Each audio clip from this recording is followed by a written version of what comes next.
குழந்தை எந்த மாதத்தில், எந்த வடிவத்தில், எந்த விதமான நிலையில் இருக்கும் என்பதை பல ஆயிரம் ஆண்டுகளுக்கு முன்பே கல்லில் சிற்பங்களாக வடித்து வைத்துள்ளார்களே நம் முன்னோர்கள். அது உலக அதிசயம்தானே.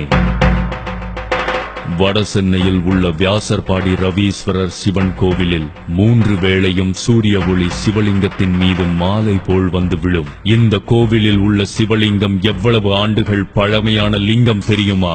5000 ஆண்டுகள். இது உலக அதிசயம்தானே. யாழி என்கிற மிருகத்தின் சிலை பல பழங்கால கோவில்களில் இருக்கும். டைனாசர்கள் போல் அதுவும் உலகில் வாழ்ந்து அழிந்த மிருகம் என்று சொல்கிறார்கள். சில பழங்கால கோவில்களில் உள்ள யாழி சிலையில் வாயில் ஒரு உருண்டை இருக்கும். அந்த உருண்டையை நாம் உருட்டலாம்.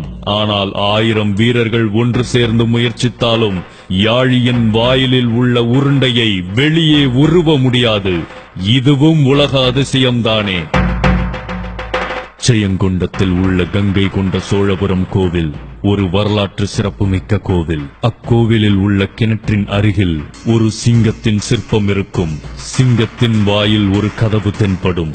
அதன் மூலம் கீழே இறங்கினால் கிணற்றில் குளிக்கலாம்.